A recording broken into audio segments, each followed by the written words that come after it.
In this video, we are going to go over these two examples of how to find, how to use function notation to simplify expressions.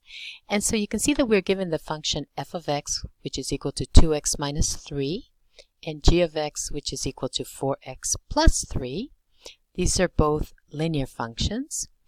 And in part A, we're asked to evaluate f of 3/5 and add it to g of 5. And as you know, you may recall, the 3/5 is our input for the function f. Okay, so that's an input. So in other words, x is going to equal 3/5.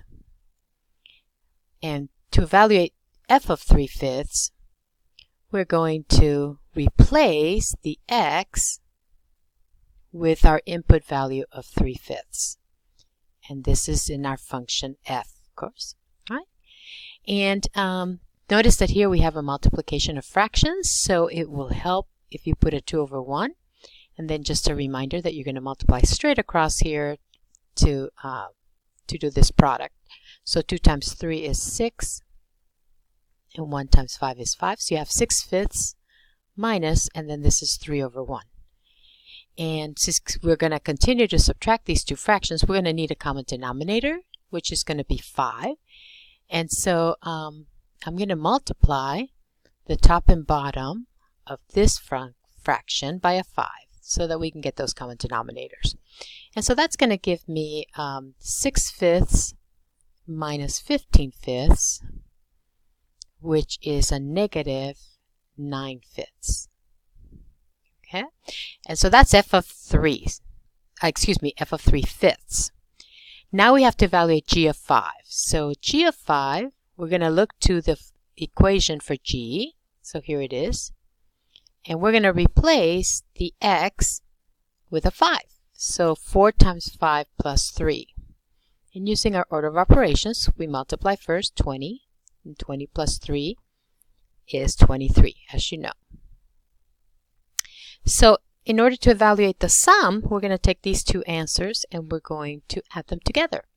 So f of 3/5 plus g of 5 will be equal to the negative 9/5 that we got, that we solved for earlier, right? Up here in the f of 3/5. And then we're going to add it to the 23, which was our g of 5. And I better put that 23 over 1, right? And once again, we need that common denominator of 5, so I'm going to go ahead and change that. Got different color here. So we're going to multiply top and bottom of this fraction by 5. And so here's our negative 9/5. And then we have our 5 here, and then this is going to be a 115. Okay, we multiply 23 times 5. And from that, we're going to subtract this 9, right? So that's going to give us 106 over 5. So the answer to part A is 106 over 5. Okay, let's look at B. B says evaluate f of 1/4 times g of 2. So let's start by evaluating f of 1/4. And again, you're using the same f and g functions. So we're going to replace the x with a 1/4. Okay. And then remember that we're going to put a 1 under this too. And here you can see we're going to multiply across, but you can see that we can reduce the 2 with the 2 and the 4. So we're going to go ahead and do that because it'll make our numbers smaller. So I'm going to divide 2 by 2, that'll leave me a 1, and divide 4 by 2, and that'll leave me a 2. And when I multiply across them, I have a 1/2. So 1/2 minus 3 over 1. And again, our common denominator now is a 2, so we're going to multiply by 2. Okay. So multiply that by 2 times 2, top and bottom. And so then we have 1/2 minus 6/2, which is a negative 5/2. So there's our f of 1/4 is a negative 5/2. And now we need to evaluate g of 2 from here, right? So substitute 2 into the x in our function g. So 4 times 2 plus 3, which is 8 plus 3, or 11. And now we're going to multiply. So we have to multiply f of 1/4 times g of 2.